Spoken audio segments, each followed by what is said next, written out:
Yo, what's going on YouTube? It's your boy coming to you with a brand new video. Before we get into the video, man, hit that like button, subscribe, and comment down below your thoughts on this video. Man, I know I haven't uploaded in a couple of weeks, man. It's been almost 30 days since I uploaded. And just a little update. I've been dealing with a little personal stuff in my life. A little injury to my back. I was bedridden for a couple weeks, got an injection in my back. Oh, a whole lot of stuff, man. But, I'm back. I'm doing better. And, it's time to start making YouTube videos, start making content again. So, without further ado, let's get into the video. So, today we're going to rank the top 30 NBA point guards going into the 2024-2025 NBA season. So, let's get into it. All right, this is going to be more of a rant. I'm not going to do this analytically. I might throw analytic stats here and there, but this is just from my personal opinions and my thoughts. Let me know if you agree with my thoughts and my opinions, and if not, we can always disagree on stuff. That's what sports is. That's what it's about. It's supposed to be objective to, is it objective, subjective to whatever person views it. But yeah, man, let's get into the video. All right, so let's start off with the best point guard in the league, Mr. Luka Doncic. Everybody knows Mr. Luka Doncic is the best point guard in the NBA. The man is a walking triple double. He averaged 34 points last season on like 9.8 rebounds, like 9.2 assists. So the man almost averaged triple double on like 50, 40, like 50, like 50 and like 37, 38% from the three-point line, like 79% from the free throw. So, like, the man is efficient, and he's the best point guard. The only knock on him, everybody says, is his defense. But what he does offensively is just, you can't really, you got to give the man some break, man. Come on now. Let's get into number two. Number two is Mr. Shai Gilgeous-Alexander, SGA. All right. So we know that Shai has gotten better year after year. We saw what he did with the OKC Thunder. A young OKC Thunder. I think they were the youngest overall collective team to get to the third round, the second round. And SGA was a big part of it. I think he went nuclear in the playoffs, like 30 something points a game and like 6-7 assists, and he was like 53 and like 36% from the three. Like, the man can do a little bit of everything, and he plays defensively too. So, like, you can always expect him to show up on both sides. And he's not a lead defensively, but like with his pace and his poise and his basketball IQ, like, the man is cerebral and can do a little bit of everything. Besides shoot the three, as you would like him to shoot it, but still very elite. Number three is going to be my captain, Mr. Jalen Brunson. All right. So he just became the captain after Lance Thomas after like 4 years, the 36th 36th captain of the New York Knicks. And, the man had an incredible year last year. Like, the man averaged 28 points per game, like 6-7 assists, 3 or 4 rebounds. And he single-handedly took the New York Knicks, an injury-riddled New York Knicks, to the second round, one game away from the Eastern Conference Finals, in which he broke his hand. His second co-star didn't even play in the playoffs. His third co-star got hurt. OG Anunoby got hurt. Dante DiVincenzo had to step up. Josh Hart had to step up major. We had 7 playable guys, and Jalen Brunson still gave the work to Joel Embiid, still gave the work to Tyrese Halliburton until he got hurt. But, you can only go so much. You can only go as far as your team, and, not really having 7 guys to play with, it kind of hurts, and how far you can go. He was tired, fatigued, and he also got hurt. So it is what it is. Number 4, this is where things start to get a little bit controversial, all right? You can have a Steph Curry in there. You can have like a Tyrese Halliburton. You can maybe throw a John Morant. So there's a lot of things that go on. But I'm going to put Mr. Steph Curry, man. You just saw what he did in the Olympics, man. He should have won finals, Olympic MVP, in my opinion, for what he did in the last 2 games. I know he didn't play well throughout, the Olympics, but the last 2 games, he single-handedly won Team USA the gold medal, and he should have won MVP, in my opinion. But after having a disappointing year last year in the regular season and missing the playoffs, and now they're out, now they don't have Klay Thompson anymore, and the team is starting to get a little bit worse. Draymond's starting to get older, Curry's starting to get older. I think he knows that this is the year that he has to step up, and this is the year he really has to turn into like 2016, 2017 Curry. And I think he might be a real candidate to win the MVP this season, because he knows he has to do a lot this year. And I expect him to be the 4th best point guard behind these 3. And my 5th point guard is going to be Mr. Tyrese Halliburton. Now, Tyrese Halliburton is like the modern day Steve Nash. You know, everybody says he's like the modern day like true point guard. Like he is a pass first point guard who still averages 20 on pretty elite efficiency, like 50% from the field. You know, shoots the three ball very well. I think he shot at like 37, 38%. And he's a phenomenal, like, you know, playmaker in general. Like I saw what he did against my New York Knicks. You know, he's not really a scorer. He doesn't have that killer mentality like, you know, you would want from like a top 5 point guard. But you know, it's definitely undeniable. Like his playmaking, his, you know, basketball IQ, his ability to make the plays. Those are what, like, you know, really separates him from the rest of the guys.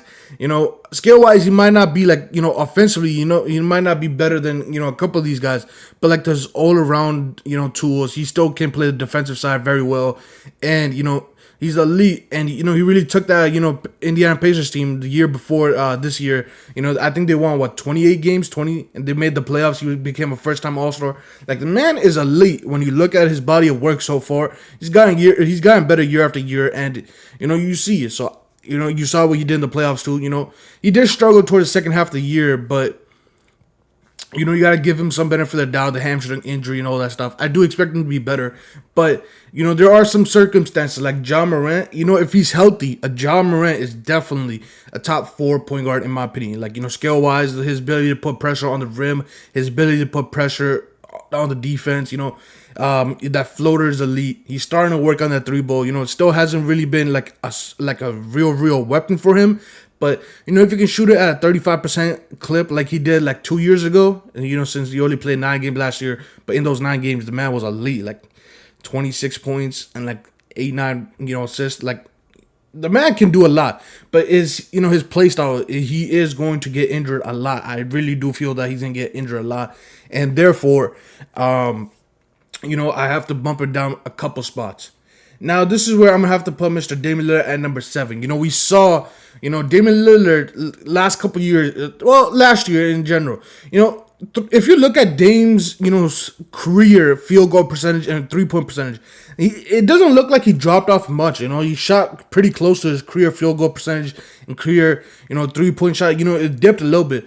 But, you know, if you look at it, he's playing with Giannis, he's playing with Chris Middleton, he's playing with Brook Lopez. Those are guys that command shots. You know, Giannis commands a lot of shots. Chris Middleton has to get his shots in. You know, so I don't think he had a bad year in a sense. It just, there's so many good players with him, around him, you know, with the Bucks that require shots. He just took less shots. And, you know, shot pretty close to what he shot, you know, throughout his career. It's just, you know, he's starting to get a little bit older. The defense wasn't there. The shot making kind of struggled when you really need to see it. You know, it's because I think he didn't really have a full idea of like the plays and like the, you know, the play style that they run. I think a year under his belt and going into the Milwaukee Bucks with a fresh start, I think he's going to have a very, very good year. And hey, who knows? Dame can become Dame Lillard again, you know, Dame Dollar, Mr., you know, clutch player, and, you know, become a top 4 point guard going into 2024-2025 NBA season. Now, this is just for next season. You know, I'm not just saying going forward, just next season where I think these guys are going to rank in my opinions. Okay, so, all right, in this tier list, you know, they got Devin Booker ranked as a point guard, so I guess I have to rate him. So if that's the case, I got to put him at 8. You know, then I got to put, you know, some of these guys. But if Devin Booker is listed as a point guard, which, you know, might be a case, you know, because they just got Tyus Jones, so who knows if he's gonna go back to the 2 or he's gonna play the 1 again. But you know, if you look at him as a point guard, like, you gotta look at him as a scoring first point guard. Like, if you look at it that way, he's very elite. Like, the man, Devin Booker is one of those guys that can score from anywhere on the court, 3-level score. Anytime you need a basket, give him the ball, get out of the way. He's gonna make something happen. Now, I'm not really the biggest fan of Devin Booker personally because of his mentality and, like, you know, his, you know, like a little trash talking when he's up, but, you know, he's crying when he's down. So personally, in my opinion, I don't really like him too much, but skill-wise, like, he is a very gifted scorer. And you saw what he did in the Olympics. You know, he sacrificed scoring and offense, and he locked down. He locked down on defense and made plays after plays defensively. And, you know, if you look at that, I think that could very well translate into the 2024-2025 NBA season. And, you know, I think he could become a very, very, very high-level two-way scorer, where he can play very highly on the defensive side because they need it. The Phoenix Suns definitely need Devin Booker to lock in defensively because, they are an older team with Devin Booker, Bradley Beal, Kevin Durant. They got, young quality players like, Ryan Dunn is a defensive first, wing, and he can really, shut things down if given the time and opportunity, which I think he will. I think he will have a very, very good, rookie season. Defensively, offensively, he's going to struggle. But, Devin Booker has to take that, that leap forward a little bit, defensively. And I think going into the next season, he's going to really lock in because you saw what he did in the Olympics. Like, the man cannot go from the Olympics doing that, although he was playing you with elite, defenders. But, he has to know that to win a gold medal, you have to make sacrifices. And I think that Devin Booker next season is going to play a lot more on the defensive side. So let's get into number 9. Number 9 is Mr. LaMelo Ball, who has finally seasoned with ankle braces. Thank God, bro. 35 games in the last 2 seasons. The man is incredible, electrifying when he's on the court.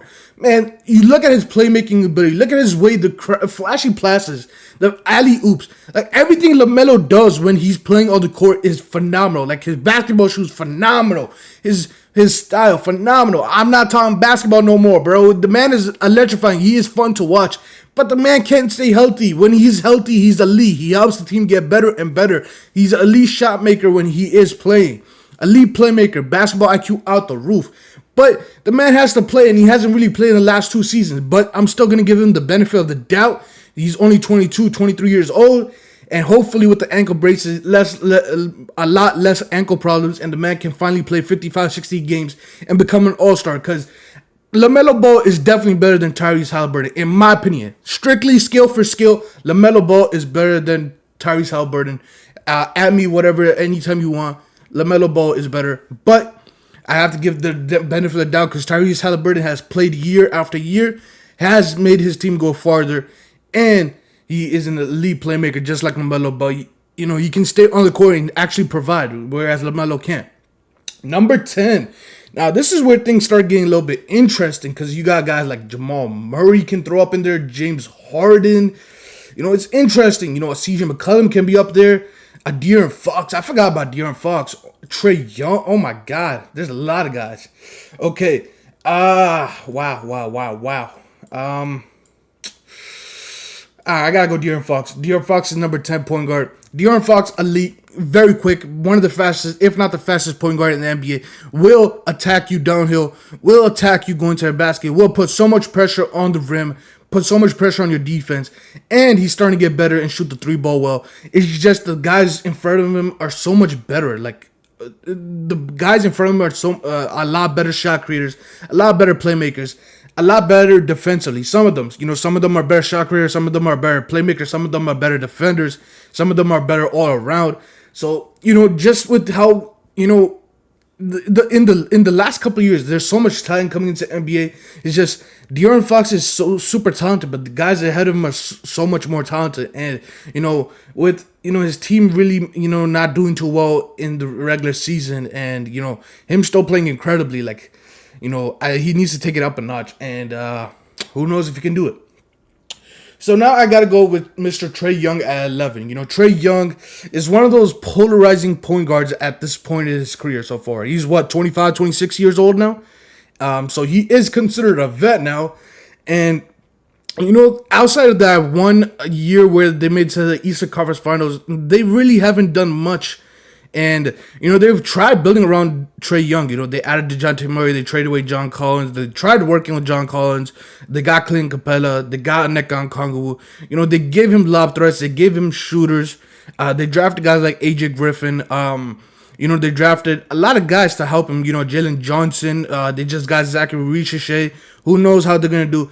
But it's just that the Hawks don't have a plan to build around Trae Young. Or, Trae Young is one of those guys that you might not be able to build around. Like, he does so much offensively, a 20-10 guy easily.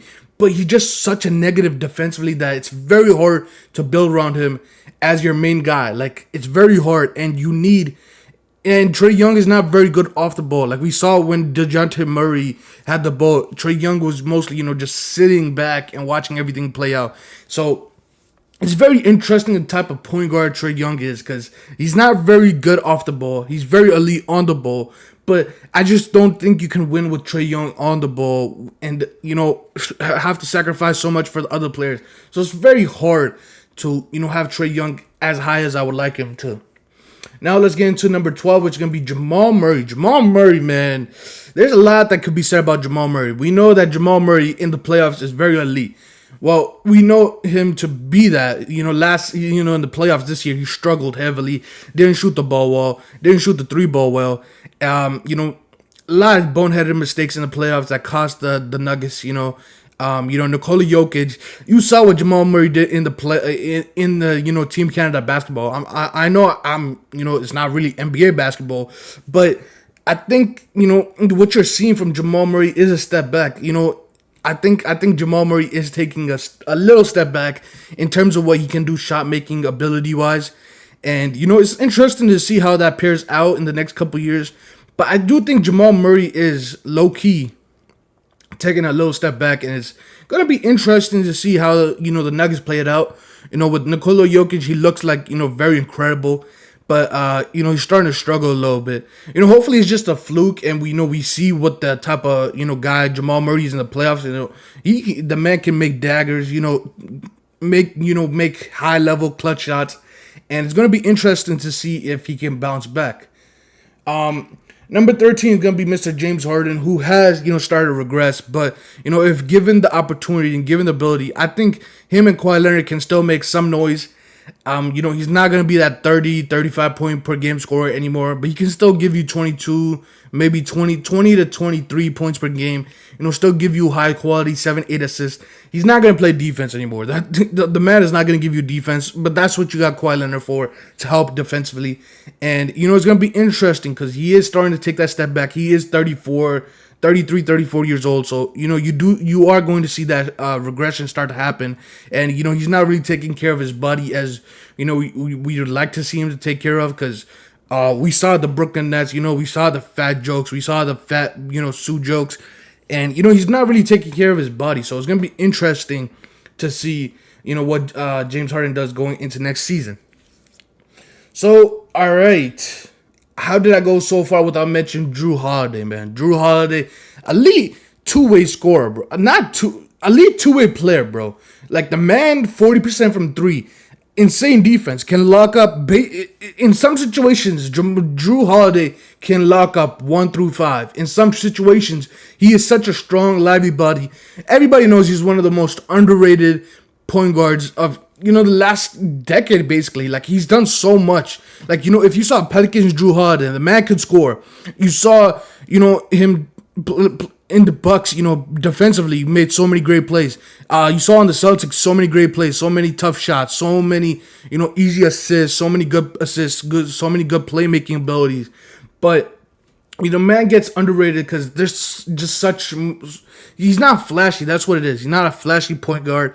And that's what, really neglects, has him ranked lower, because the man is elite. He is elite. He is a Hall of Famer if he retires today. Two NBA championships, elite defender. The man is a Hall of Famer in my opinion. All right, let's get into number 15. Number 15, gotta go with CJ McCollum. CJ McCollum, last couple years, he transitioned from that shooting guard to that point guard role, and he's had a pretty good, couple of years. He's still giving the Pelicans 6 to 7 assists a game, and he's working his way. He's still scoring the ball, but I don't really think it's his natural position. Everybody knows it's not his natural position, but him still being able to, play make at a very high level and make, help Zion Williamson, who looks incredible, looks in the best shape. He is the skinniest since he's been in Duke, and they're saying he's going to be 272, which is going to be even phenomenal. A healthy Zion, a healthy CJ McCollum, a healthy Brandon Ingram, who I think they're going to trade in by the deadline. Trey Murray's going to get better. Herb Jones going to get better. Like, the Pelicans have a very, very good chance to compete, and CJ McCollum has to really step up, and I think he has the ability to do so. Okay, this is where things start getting interesting. The bottom 15. The bottom 15 is interesting because Cade Cunningham is such a great scorer, such a great player. Like the talent, Kate Cunningham talent is incredible. The man is like he is one of those Luka Doncic type players, Shea Gilgeous-Alexander players. He's not the quickest, he's not the fastest, but he is strong. He is tall. He is a lively body, and he can really make tough shots. Like Cade Cunningham with a elite, like a great roster around him, is so underrated, bro. Like Cade Cunningham, when he is given the opportunity to play with great players and play with players that can help him win, I think we're gonna talk about Cade Cunningham as a top 5 MVP candidate. I think he's that great of a player. It's just unfortunate that he plays for the Detroit Pistons, and it's hard for him to do much. They just haven't. They don't have a good roster on him. They're building it slowly through the draft, but not having that roster really underrates how good Cade Cunningham is, in my opinion. All right, this is where I'm gonna put Mr. Derek White is also Drew Holiday. Devin Vassell is not a point guard, so I don't know what happened in this situation, but this is interesting.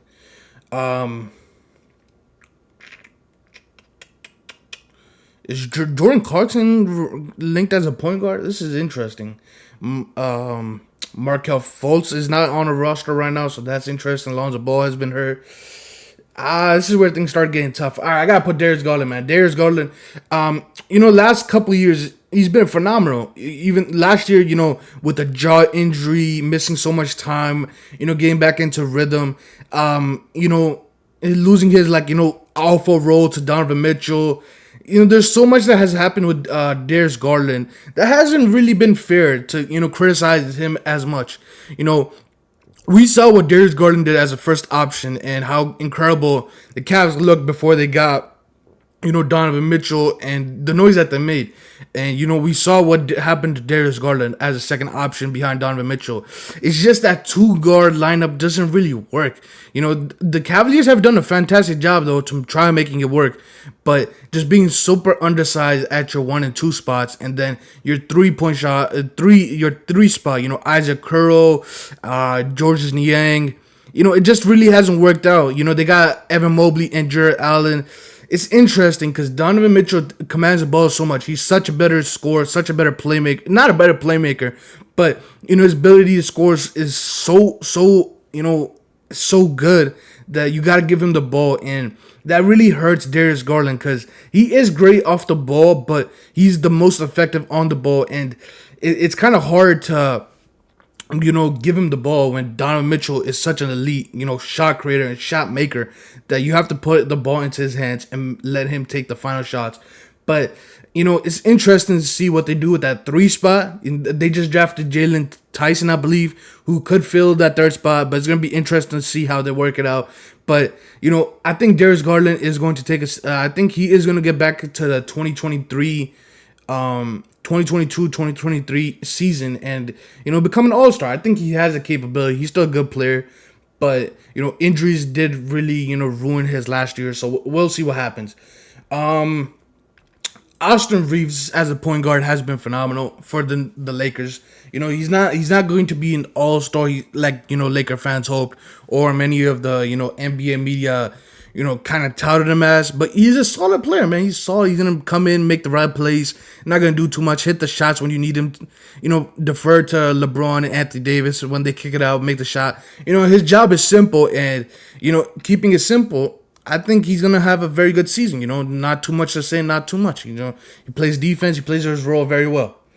Amen Thompson, I think he's going to have a big year. Amen Thompson, I think he's going to finally start for the Houston Rockets. Well, I hope. Fred VanVleet is great, but I think you got to give the ball to Amen Thompson and let him fully develop and let Fred VanVleet, kind of teach and mentor him. And I think Amen Thompson's two-way potential is very, very high. If he can get that 3-point shot down, because he is elite when he gets to the rim, and his lively body, he's 6'7" point guard, elite. He's a very good playmaker, plays defense very well. It's just if he can get that shot working, Amen Thompson has potential to be a top 10 point guard in 4 or 5 seasons. I think he can be really great, but it depends on how the Houston Rockets utilize him, and it's gonna be interesting to see what happens. Okay, Dennis Schroeder is gonna be my number 20th point guard. Dennis Schroeder he's such an underrated point guard for how great he's been throughout his career.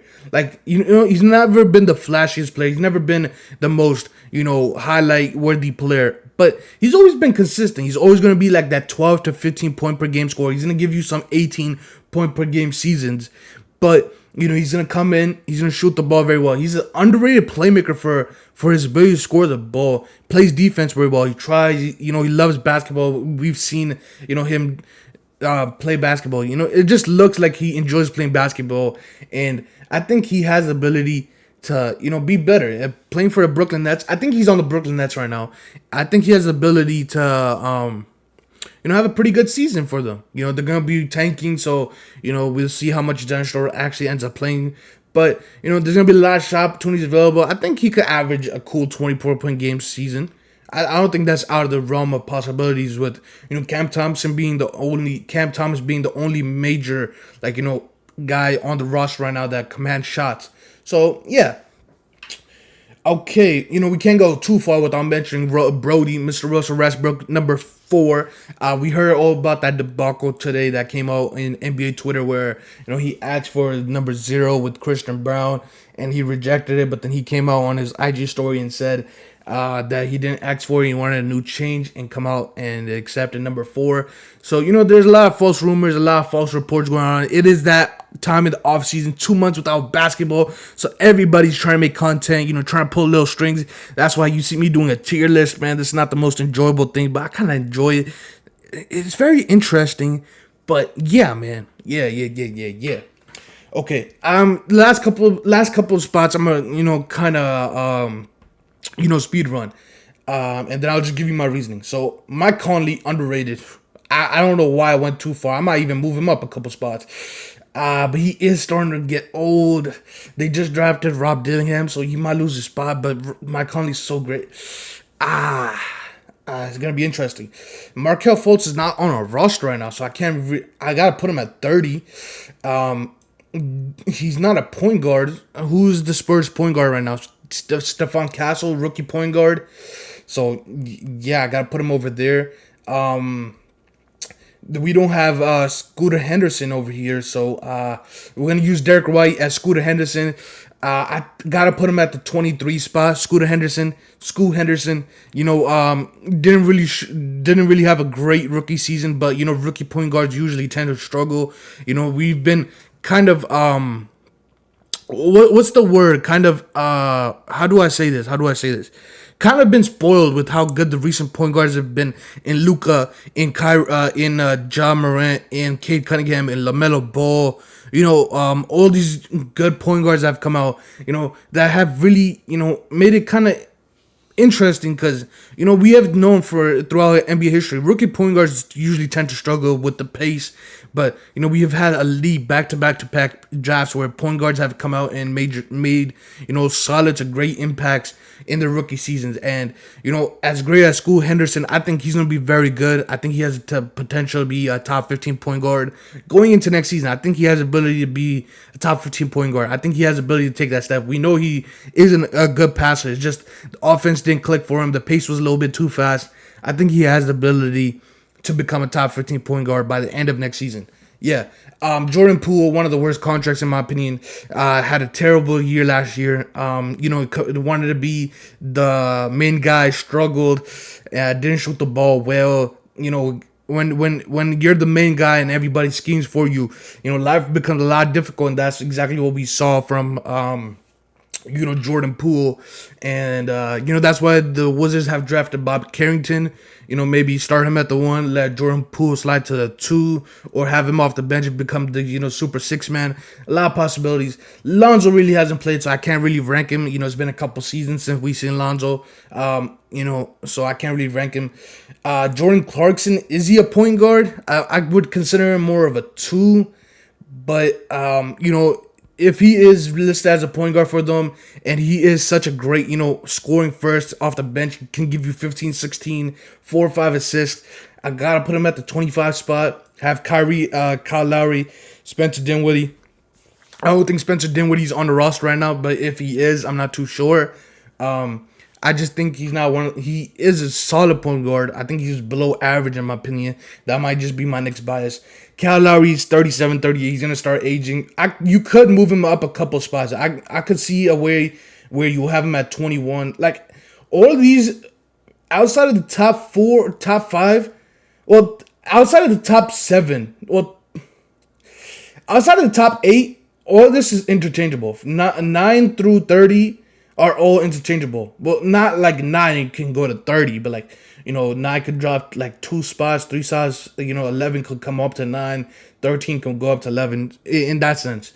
But yeah, guys, this is my official tier ranking going into 2024 NBA season, 2024-2025 NBA season of the 30 NBA point guards and where I think they will rank if we end the season at the end of next season. So let me know in the comment section below how you guys feel. Do you guys like this ranking? Am I totally out of my mind ranking these guys?